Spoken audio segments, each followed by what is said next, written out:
साथियों नमस्कार। साइंस या फिर विज्ञान विषय की एक नई क्लास में मैं प्रदीप कुमार आप सभी का एक बार फिर से बहुत बहुत स्वागत करता हूं।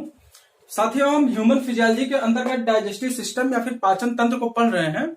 दोस्तों इसके पहले पाचन तंत्र के 2 पार्ट इस चैनल पर रिलीज किए जा चुके हैं। जिन साथियों ने जिन मित्रों ने उनको नहीं देखा है तो इस क्लास को अच्छे ढंग से समझने के लिए प्लीज आप पहले प्लेलिस्ट में जाइए, उन पार्ट को देखिए, फिर आप जो है इसको अच्छे ढंग से समझ पाएंगे। तो आइए हम आज की क्लास को शुरू करते हैं। हमने आपको बताया था कि जब भोजन का पाचन होता है तो जैसे ही हम बक्कल कैविटी से कुछ भी चीज अंदर खाते हैं, भोजन खाते हैं, चाय पीते हैं या फिर दूध पीते हैं, तो वो जो है बक्कल कैविटी से होता हुआ ओसोफेगस में जाता है। और हमने बताया था कि ओसोफेगस में किसी प्रकार का पाचन नहीं होता है। बक्कल कैविटी में आपके 3 प्रकार के ग्लैंड पाए जाते हैं, 3 जोड़ी पाए जाते हैं, जिनमें कि 6 होते हैं। एक हमने बताया था पैरोटिड ग्लैंड होता है, सबलिंगुअल होता है और सब मैंडिबुलर होता है। इन तीनों ग्लैंड से दोस्तों स्लाइवा निकलता है, जो कि भोजन में उपस्थित जो बैक्टीरिया होते हैं उनको मार देता है, भोजन को चिपचिपा बनाता है और स्टार्च का पाचन करता है। ये सब हमने पिछली क्लास में आपको बता दिया है। इसके बाद ओसोफेगस में भोजन आया था। ओसोफेगस में किसी प्रकार का पाचन नहीं होता है। फिर हमने आपको बताया था कि स्टमक के 3 पार्ट होते हैं। सबसे ऊपर वाले को हमने कार्डियक कहा था, जहां पे HCl रिलीज होता है अर्थात हाइड्रोक्लोरिक एसिड रिलीज होता है। और ये हाइड्रोक्लोरिक एसिड भोजन में आए हुए खतरनाक बैक्टीरिया को पूरी तरह से मार देता है। उसके बाद ये बीच वाले भाग को हमने कहा था फंडिक, और फिर ये नीचे वाले भाग को हमने कहा था पाइलोरिक। और हमने ये बताया था कि स्टमक में जो है करीब 4 घंटे तक भोजन का पाचन होता है और इस स्टमक में भोजन पूरी तरह से आपका एसिडिक हो जाता है अर्थात अम्लीय हो जाता है। अब आइए हम शुरू करते हैं इसके आगे। दोस्तों अब जो है भोजन पच के पूरी तरह से इस छोटी आंत में उतरने के लिए तैयार है। आपका छोटी आंत जो है वो 3 भागों में डिवाइड होता है। जैसे ये आपका छोटी आंत है तो इस वाले भाग को कहते हैं डियोडिनम, अर्थात इसी को हम हिंदी में कहते हैं ग्रहणी। और ये इधर वाला भाग दोस्तों कहलाता है जेजुनम, और ये वाला भाग आपका कहलाता है इलियम। तो दोस्तों छोटी आंत के भी 3 पार्ट होते हैं। हमने जैसे आपको बताया था स्टमक के 3 पार्ट होते हैं, उसी तरह से छोटी आंत के भी 3 पार्ट होते हैं। जब भोजन आपका इस स्टमक से जो है इस छोटी आंत में उतरने को तैयार रहता है तो यहाँ पे एक लोचा हो जाता है। दोस्तों लोचा ये हो जाता है कि आपकी ये छोटी आंत कहती है कि भैया ऐसा है, हमको एसिडिक भोजन नहीं चाहिए, हम जो आपका अम्लीय भोजन पचाए हो वो हम नहीं लेंगे। अब यहाँ पे एक दिक्कत खड़ी हो गई। तब यहाँ काम आता है आपका लीवर। दोस्तों ये लीवर जो है वो आपका पित्त बनाता है अर्थात बाइलरी जूस बनाता है। और ये पित्त जो है इस गाल ब्लैडर में आके संचित रहती है। ये जो लीवर पित्त बनाता है ये पित्त जो है इस पित्ताशय में आके संचित रहता है। और जब ये भोजन इस छोटी आंत में उतरने को तैयार रहता है तो ये गाल ब्लैडर अर्थात पित्ताशय जो है इसमें पित्त छोड़ देता है इस भोजन में, और भोजन आपका क्षारीय हो जाता है।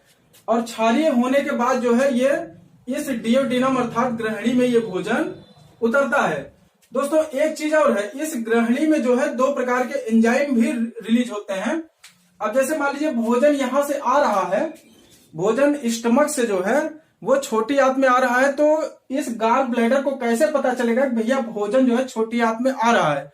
तो इसके लिए डियोडिनम में 2 प्रकार के एंजाइम रिलीज होते हैं। दोस्तों इस डियोडिनम से जो एंजाइम रिलीज होता है इसमें आपका जो पहला एंजाइम है आपका कोलेसिस्टोकाइनिन। इसको याद रखिएगा दोस्तों, ये कोलेसिस्टोकाइनिन जो है वो इस गाल ब्लैडर को आदेश देता है कि भाई साहब अब भोजन जो है यहाँ आने को तैयार है, छोटी आंत में आने को तैयार है, आप जो है अपना पित्त इसमें छोड़ दीजिए। तब ये कोलेसिस्टोकाइनिन का आदेश मानकर ये पित्ताशय जो है अपना पित्त छोड़ देता है और ये भोजन जो है वो बेसिक हो जाता है अर्थात क्षारीय हो जाता है। तब जाके इस भाग में भोजन आपका पहुंच जाता है। इसके बाद यहीं से एक एंजाइम और रिलीज होता है दोस्तों, वो है आपका सिक्रेटिन। दूसरा जो एंजाइम है वो है आपका सिक्रेटिन। सिक्रेटिन और कोलेसिस्टोकाइनिन ये आपका इस छोटी आंत का जो डियोडिनम वाला भाग है, यहां से लेके यहां तक का भाग, इसी भाग से आपके दो एंजाइम रिलीज होते हैं, कोलेसिस्टोकाइनिन। कोलेसिस्टोकाइनिन का काम यह होता है कि गाल ब्लैडर को आदेश देता है कि भाई अब तुम पित्त को छोड़ दो, और ये सिक्रेटिन जो है ये इस हमारे पैंक्रियाज अर्थात अग्न्याशय को आदेश देता है कि आप भी भोजन के पाचन के लिए अपना एंजाइम छोड़ दीजिए। तो ये सिक्रेटिन जो है अग्न्याशय अर्थात पैंक्रियाज को आदेश देता है। तो इस पैंक्रियाज अर्थात अग्न्याशय से 3 एंजाइम रिलीज होते हैं। 3 प्रकार के एंजाइम रिलीज होते हैं जिसको कि पूर्ण पाचक रस कहते हैं। पूर्ण पाचक रस, ये पूर्ण पाचक रस वो पैंक्रियाज से रिलीज होता है, जिसमें कि आपका एक होता है लाइपेज और एक होता है आपका एमाइलेज और एक होता है ट्रिप्सिन। दोस्तों ये तीनों एंजाइम जो है इस पैंक्रियाज के द्वारा छोड़े जाते हैं। इस सिक्रेटिन नामक एंजाइम के, इस सिक्रेटिन नामक हार्मोन्स के आदेश पर ये 3 एंजाइम छोड़े जाते हैं, जिसमें कि लाइपेज आपका वसा का पाचन करता है, एमाइलेज आपका मंड अर्थात स्टार्च का पाचन करता है, और ट्रिप्सिन जो है वो प्रोटीन का पाचन करता है। दोस्तों हमने यहां पे आपको बताया था आमाशय का जो पाइलोरिक वाला भाग है, इस यहां से भी 2 प्रकार के एंजाइम रिलीज हुए थे, जिसमें कि आपका एक रेनिन था और एक आपका पेप्सिन था। रेनिन जो है वो दूध के प्रोटीन का पाचन करता था और पेप्सिन भी जो है वो प्रोटीन का पाचन करता था। दोस्तों हमारे शरीर में प्रोटीन का पाचन बड़ी कठिनता से होता है, इसलिए प्रोटीन का पाचन पूरे शरीर में कई जगह होता है। जैसे यहां पे भी पाइलोरिक वाले भाग में पेप्सिन ने प्रोटीन को पचाया और इस छोटी आंत में ट्रिप्सिन भी जो है वो प्रोटीन को पचा रही है। तो दोस्तों ये हो गया आपका डियोडिनम का भाग। यहां से भोजन उतर के आया क्षारीय रूप में, गाल ब्लैडर ने अपना पित्त छोड़ा, ये भोजन क्षारीय हो गया। यहां से उतर के आया इस डियोडिनम में, जहां पे पैंक्रियाज ने पूर्ण पाचक रस छोड़ा, जिसमें कि आपका लाइपेज है, एमाइलेज है और ट्रिप्सिन है। लाइपेज आपका वसा का पाचन करता है, वसा का जो है इमल्सीकरण कर देता है, वसा को पूरी तरह से ये तोड़ देता है आपका लाइपेज एंजाइम। एमाइलेज आपका स्टार्च का पाचन करता है, जबकि ट्रिप्सिन जो है वो प्रोटीन का पाचन करता है। अब यहां से भोजन आपका डियोडिनम के बाद छोटी आंत के दूसरे वाले भाग अर्थात ये वाला भाग आपका जेजुनम कहलाता है। हमने आपको बताया कि ये जो स्मॉल इंटेस्टाइन है इसके 3 भाग हैं। पहला वाला भाग आपका कहलाता है डियोडिनम, दूसरा वाला भाग आपका जेजुनम कहलाता है और तीसरा वाला भाग आपका इलियम कहलाता है।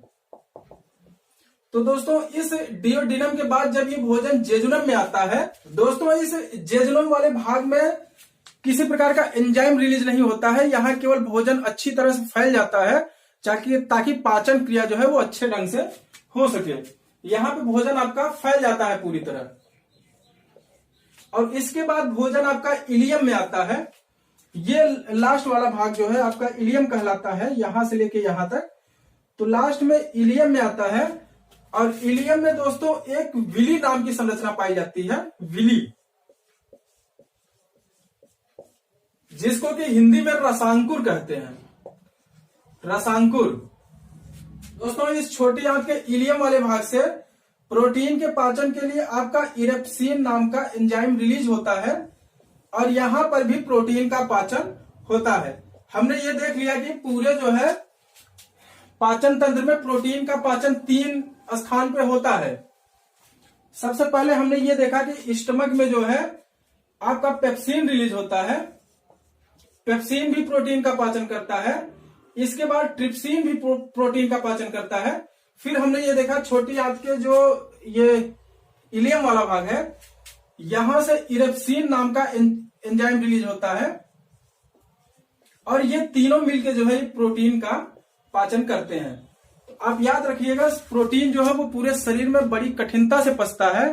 दोस्तों, अगर आप वेजिटेरियन हैं, अगर आप केवल प्रोटीन खाते हैं, तो उसका पाचन जो है वो मीट से ज्यादा देर में होता है। अर्थात अगर कोई आदमी मीट खा रहा है और कोई आदमी केवल दाल खा रहा है, तो दाल का पाचन वो ज्यादा कठिनता से होता है। दोस्तों, इसके बाद स्मॉल इंटेस्टाइन का जो लास्ट वाला भाग था, जेजुनम। जेजुनम में हमने आपको बताया कि विली नाम की एक संरचना होती है, जिसको कि रसांकुर कहते हैं। इसी रसांकुर से जो है पूरा भोजन जो पच जाता है, तो पचे हुए भोजन का एब्जॉर्प्शन यहां से किया जाता है। एब्जॉर्प्शन अर्थात अवशोषण जो है, हमारे भोजन में जितने भी पोषक तत्व होते हैं, प्रोटीन हो गया, वसा हो गया, इन सब का अवशोषण जो है इस विली नाम की संरचना से होता है। और ये विली जो है यहाँ पे पाया जाता है जेजुनम के इस वाले भाग में, सॉरी इलियम के इस वाले भाग में जो है विली नाम की संरचना पाई जाती है, जो थोड़ी कांटेनुमा संरचना होती है। दोस्तों, अब जो है भोजन यहाँ पे पूरी तरह से पच भी जाता है और यहाँ पे पोषक तत्वों का अवशोषण हो जाता है। अब भोजन जो है आपके बड़ी आंत में उतरने के लिए तैयार होता है। अब आइए देखते हैं आपका बड़ी आंत, लार्ज इंटेस्टाइन।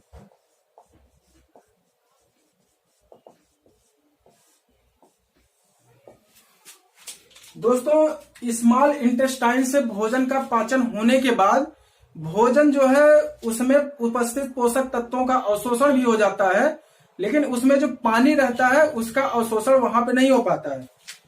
तो उस पचे हुए भोजन में जो पानी होता है, जल होता है, उसका अवशोषण जो है इस बड़ी आंत में आपके किया जाता है। बड़ी आंत में इसमें पानी का अवशोषण, एब्जॉर्प्शन होता है। दोस्तों, इसीलिए देखिए, जब किसी व्यक्ति का बड़ी आंत काम नहीं करता है तो उसको जो है डायरिया नाम की बीमारी हो जाती है, अर्थात लूज मोशन हो जाता है, क्योंकि उसके भोजन में जो पानी है, जो कुछ भी वो खाता है, वो जो है पूरा का पूरा जो है वो बाहर निकल जाता है, पानी का अवशोषण नहीं हो पाता है। अगर इसका इलाज नहीं किया जाता है, डायरिया नाम की बीमारी का इलाज नहीं होता है, तो वो व्यक्ति जो है मर भी सकता है। क्योंकि हम आपको बताना चाहेंगे कि शरीर में जब 1% पानी की कमी होती है, 1% पानी की कमी होती है, तो हमें प्यास लगती है। 1% शरीर में पानी कम होने पे हमें प्यास लगेगी, और 4 से 5% जब कम होगा तो हमको भयंकर प्यास लगेगी, भयंकर प्यास। और जब 10% पानी कम हो जाता है शरीर में, तो आदमी की मृत्यु हो जाती है। तो इस वजह से दोस्तों, डायरिया बहुत ही खतरनाक बीमारी होती है, और डायरिया तब होता है जब हमारी बड़ी आंत काम करना बंद कर देती है। बड़ी आंत का काम केवल इतना होता है कि वो पचे हुए भोजन में जो पानी है उसका अवशोषण इसके द्वारा होता है। और अवशोषण होने के बाद यहाँ एक चीज और होता है लार्ज इंटेस्टाइन में।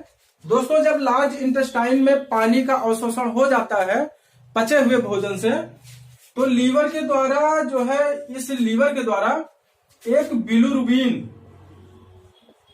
बिलिरुबिन जो है नाम का एंजाइम छोड़ा जाता है, जो कि इस बड़ी आंत में मिलता है। इसका काम होता है, ये मल को जो है वो पीला रंग प्रदान करता है। जो पचा हुआ भोजन है, जो वेस्ट मटेरियल है, उसको ये पीला बना देता है, और ये जल्दी सड़ने से बचाता है, मतलब जल्दी सड़ने नहीं देता है आपका बिलिरुबिन। यहाँ पे जब वेस्ट प्रोडक्ट जो है, वेस्ट मटेरियल पोषक भोजन का यहाँ पे रुका रहता है, तो ये बिलिरुबिन नामक एंजाइम ही जो है ये इसको पीला रंग दे देता है, और यहाँ जो है सड़ने से ये बचाता है। इसके अलावा दोस्तों, कभी कभी ये बिलिरुबिन जो है वो शरीर में ज्यादा मात्रा में रिलीज हो जाता है। शरीर में जब ये ज्यादा मात्रा में बन जाता है, तो आदमी को जो है पीलिया अर्थात जॉन्डिस नामक रोग हो जाता है। पीलिया रोग जो है वो बिलिरुबिन के कारण होता है। जब लीवर इसका सिक्रेशन शरीर में ज्यादा कर देता है, तो हर जगह पीला पीला ही हो जाता है सब कुछ। तो इस वजह से व्यक्ति को जो है पीलिया रोग हो जाता है। दोस्तों, अब भोजन पूरी तरह से पच के वो मल के रूप में परिवर्तित हो जाता है, जो कि आपके रेक्टम में जाके एकत्रित होता है, और समय समय पे जो है एनस के द्वारा हम उसको बाहर निकालते रहते हैं। तो फ्रेंड्स ये रहा आपका पूरा पाचन तंत्र। दोस्तों अभी इसमें एक क्लास और होगी जिसमें कि हम आपको कुछ और इम्पोर्टेंट एंजाइम के बारे में बताएंगे जो कि अक्सर आपके एग्जाम्स में पूछ लिए जाते हैं। तो दोस्तों मिलते हैं अगली क्लास में। और हाँ, अगर आपने इस चैनल को अभी तक सब्सक्राइब नहीं किया है तो प्लीज इस चैनल को सब्सक्राइब कर दीजिए और अपने दोस्तों में भी इस वीडियो को शेयर करिए ताकि ये जानकारी जो है बहुत अधिक लोगों तक पहुंच सके। तो ठीक है फ्रेंड्स, मिलते हैं नेक्स्ट क्लास में। Thank you very much.